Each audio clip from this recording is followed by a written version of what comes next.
Hi hello friends, welcome back to M series YouTube channel. This is Mary. ഞാൻ ഇന്നൊരു informative video ആയിട്ട് വന്നിരിക്കുകയാണ്. വേറെ ഒന്നുമല്ല, അയർലൻഡിൽ വന്നിട്ടുള്ള എല്ലാവർക്കും വളരെ മാൻഡേറ്ററി ആയിട്ട് ആവശ്യമുള്ള ഒരു സംഭവമാണ് PPS നമ്പർ എന്ന് വെച്ചാൽ പേഴ്സണൽ പബ്ലിക് സർവീസ് നമ്പർ. അതിനുവേണ്ടി ഞാൻ ഇന്ന് ഡബ്ലിൻ 1 പോകുന്നത്. അതിൻ്റെ ഓഫീസ് ഡബ്ലിൻ 1 അങ്ങനെ ഇതാ 41C കയറി ഡബ്ലിൻ 1 എത്തിയിരിക്കുകയാണ്.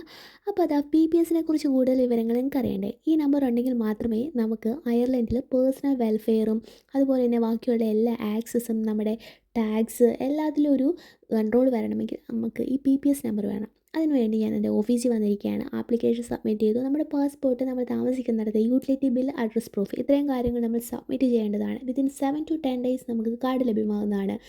അപ്പോൾ അതാ ഞാൻ പറഞ്ഞു വന്നത്, ഇതെൻ്റെ രണ്ടാമത്തെ അപ്പോയിൻമെൻറ്റാണ് കേട്ടോ. അയർലൻഡിലൊരു പ്രത്യേകതയുണ്ട്. നമുക്ക് എന്ന് അപ്പോയിൻമെൻറ്റ് കിട്ടുന്നോ ആ സമയത്ത്, കറക്റ്റ് സമയത്തല്ല, അതിനൊരു 1 hour മുന്നേ എത്തുകയാണ് അത്രയും നല്ലതെന്ന് പറയാം.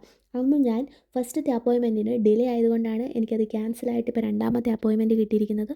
നൈറ്റ് ഡ്യൂട്ടി ആയിരുന്നു ഗായ്സ്. ഞാൻ വളരെയധികം ക്ഷീണമായതുകൊണ്ട് ഉറങ്ങിപ്പോയി. ഇന്നും നൈറ്റായിരുന്നു. അപ്പോൾ അത് കഴിഞ്ഞ് വരുന്ന വരവാണ്. അപ്പം ഇന്നത്തേക്ക് ഇത്രയേ ഉള്ളൂ. നിങ്ങൾക്ക് കൂടുതൽ ഇൻഫർമേഷൻ വേണമെങ്കിൽ കമൻറ്റ് ബോക്സിലിട്ടാൽ മതി. Please like and subscribe.